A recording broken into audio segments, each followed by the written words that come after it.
Let's say you have just started your filmmaking journey and can't afford proper lights. Or you're like me and just too lazy to set up lights sometimes. Either way, natural light is your friend and it's a big advantage to know how to utilize it. Just like I did in this intro. I didn't use any extra lights, it was all just natural light from the windows. Welcome back to another video. If you're new here, my name is Tobias. I'm a filmmaker and content creator from Finland. And in this video, I'm gonna show you how you can film with just natural light so you don't have to rely on studio lights. I actually film pretty often with just natural light because it saves me a lot of time when I don't have to set up any lights. I'm not saying you should only use natural light all the time because of course I have my studio lights. That's not working.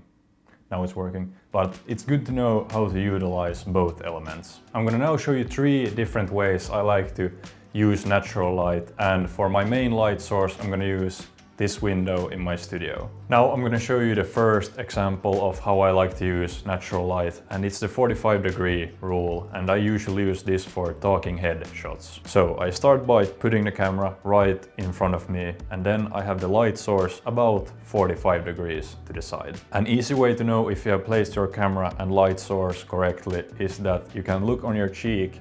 If you get this triangle light on your cheek, that's how you know it's in the right place. Now I also want to show you a bad example. So let's start with putting the camera from the same angle that the light is coming from. Just like this. Now I have the camera angle and the light source coming from the same direction. And as you can see, it makes the whole image pretty flat and my face looks pretty flat as well because there's no shadows, and your job as a filmmaker or cinematographer is to create depth in the image, not make it flat.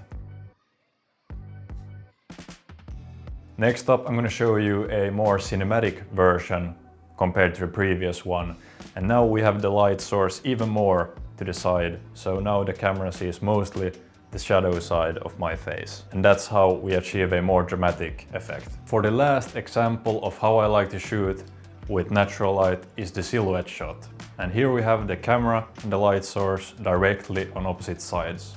We don't get much detail on the subject, we just get a dark figure. I don't shoot that often silhouette shots. Maybe I should start using them more often, but they can definitely enhance your storytelling if you use them correctly. For example, if you want to achieve a more mysterious vibe, then silhouette shots is perfect. Damn fly. This is not the first time I have these small little flies in my plants, and it's really annoying. Those were the 3 different ways I like to use natural light. And the second one is definitely my favorite, and it's the one that I use the most. Also, everything that I've said also applies to when you're filming outside. Now I can finally turn on my lights again after proving that you can film a video with just 100% natural light.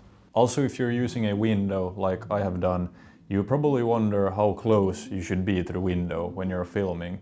And it all depends on how much light comes from the window. For example, if it's a cloudy day, you have to be pretty close to the window because there's not much light coming through.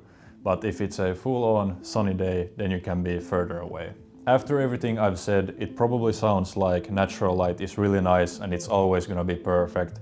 Well, it's not gonna be always perfect. It has one big downside, and that downside is that it changes all the time. You can't control natural light. Sometimes it can be sunny, sometimes it can be cloudy. That's just something you have to live with, and that's the sacrifice you make if you're lazy like me and don't want to set up studio lights all the time. One thing that has helped me a lot with filming in natural light is a VND, a variable ND filter. It makes it so much easier to control the exposure. I'm also curious to know which one do you use more often, natural light or studio lights. I almost forgot to mention that one of these 5-in-1 reflectors, bouncers, whatever you wanna call them, are great for controlling natural light. Let me give you an example. So now if you're watching my face, it's pretty dark from this side, but if I bring in this bouncer from the same side, and now we can see that the light bounces from the reflector onto this side of my face, so now it's not as dark. I also saw on Instagram a great example, so I'll put it on the screen.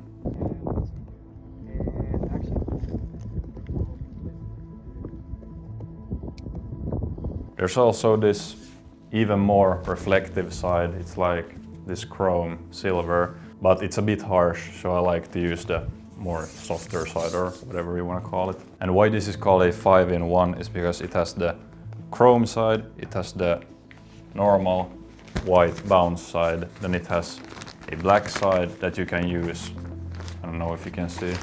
If you flip this, it has a black side that you can use as a flag, and then it also has this more golden reflection side. And then lastly, it has the diffusion.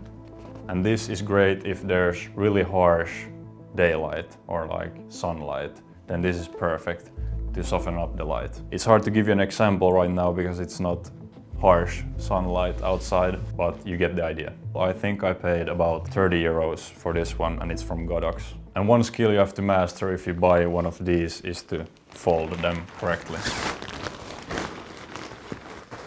Boom. So I can highly recommend getting one of these because they make it much easier to control your natural light. Also, if you're in the beginning of your filmmaking journey and you're struggling with affording video lights, I wouldn't stress about it, because I was in the same position. I thought I can't make proper videos before I have big studio lights, but that wasn't the case. I wish I would have just focused on learning how to use natural light and start creating with natural light instead of just stressing about the video lights. Because as I've said, now when I have all my lights, I don't even use them all the time. I hope this video has made you a bit more comfortable with filming with just natural light, because I can promise you it's gonna come handy in the future, and also you're gonna save a lot of time. That's it for this video. Thank you so much for watching. If you found it helpful, please leave a like and subscribe. It would mean a lot. Also, check out my Instagram at Tobias Hildén. See you in the next one. Bye.